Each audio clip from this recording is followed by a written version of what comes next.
Ézéchiel chapitre 28. En ce temps-là, la parole du Seigneur me fut adressée. Fils d'homme, tu diras au prince de la ville de Tyr. Ainsi parle le Seigneur Dieu, ton cœur s'est exalté et tu as dit, je suis un Dieu, j'habite une résidence divine au cœur des mers, et pourtant tu es un homme et non un Dieu. Toi qui prends tes pensées pour des pensées divines, tu serais donc plus sage que Daniel?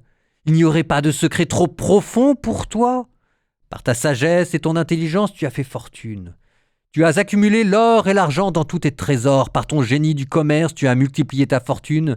Et à cause de cette fortune, ton cœur s'est exalté.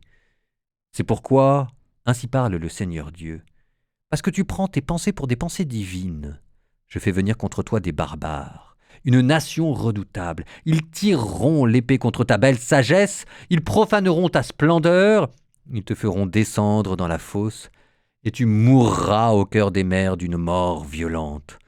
Oseras-tu encore dire devant tes meurtriers, je suis Dieu?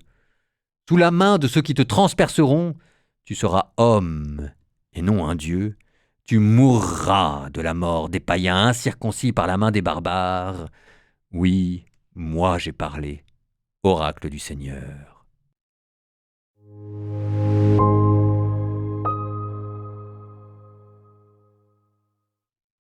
Alors là, on est dans le cœur d'Ézéchiel. Ézéchiel chapitre 28, vous êtes vraiment au milieu. Donc qui dit milieu dans la structure de la pensée sémitique, ça veut dire que c'est les endroits les plus importants. Ce qui fait que c'est assez curieux, parce que l'endroit le plus important, en tout cas pour moi dans Ézéchiel, c'est pas les grandes visions inaugurales et les grandes visions finales, qui sont pourtant tellement extraordinaires, mais cette vision, cette prophétie du milieu contre Tyr.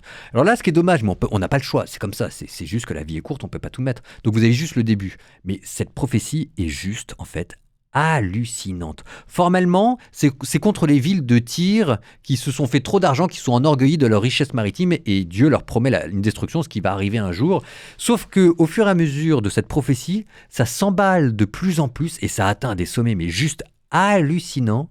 Et derrière la ville de Tyr, on devine l'ombre du diable. Et cette fois-ci, la prophétie change de tournure.